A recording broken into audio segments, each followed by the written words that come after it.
well, the focus is heavily on 2023 on this edition of the Inside Scoop, but we got to talk a little bit of 2024, especially when the #1 player in America, the #1 overall QB, Dylan Raiola, was on campus at USC this weekend. And Chad Simmons, you were able to talk to him as he exited. What did you learn when you spoke with Dylan Raiola on Sunday? Look, man, he loved his time with Lincoln Riley, and not just him, but his dad, his mom, his brother.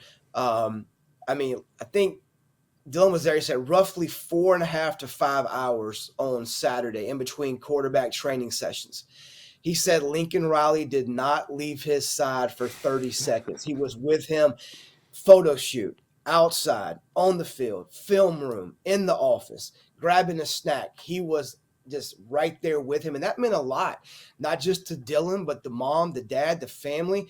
USC was in this before he committed to Ohio State, maybe even the #2 team when he made that decision. And at one time, they were the front runner a year ago.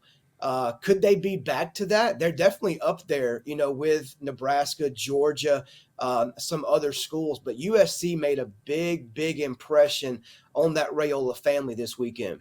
What is the group of teams that you think are the main competition right now for Dylan Raiola?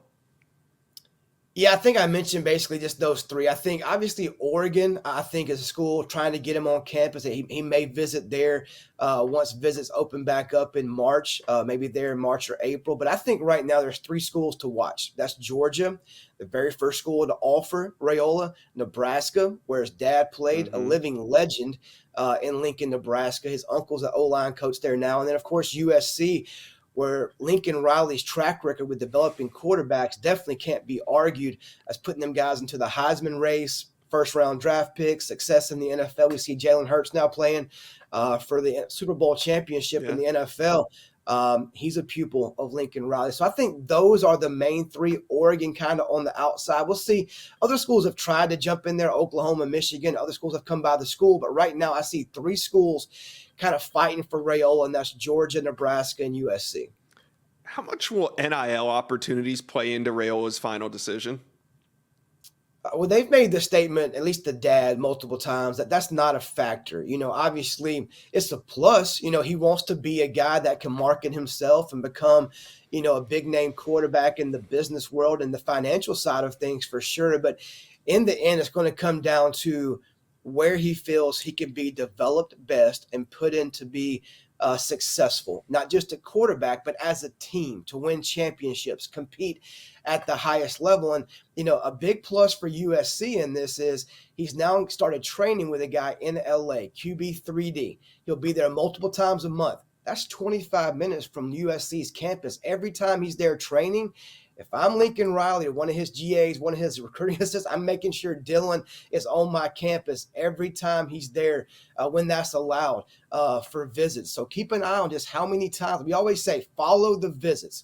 Let's see how many times he ends up at USC in the coming months. Yeah, I think that's really important. The access to get him on campus. He's training 25 minutes away. I mean, hey, if he starts trending to another program, USC, Lincoln Riley, like you said, if they're smart, they're going to get him back on campus, show him all about USC, why he fell in love with USC in the first place. So that could be something that's very vital for the Trojans heading down the stretch. But what's next for Dylan Raiola? Who's the next program that's going to host him on a visit? I think you'll see both Georgia and Nebraska at least get him on campus in March. I can see him being at a spring practice at both schools. He's talked about trying to figure out which spring games he can get to, what his schedule allows, who's playing, if they're playing on the same day at different times. But I do know Georgia and Nebraska are definitely going to be on his calendar early once visits open back up again in March, depending on when they start practicing and, again, his schedule. But, again, he'll be training with, QB3D multiple times a month. So you can bet he'll be back at USC in the spring as well. All right. Well, Chad, thanks for checking in with us on the Inside Scoop and dropping that Dylan Raiola intel. Anytime. Thanks, Josh. Thank you for watching. Make sure you smash that subscribe button for me. And remember to check out all the videos on the On3 YouTube page.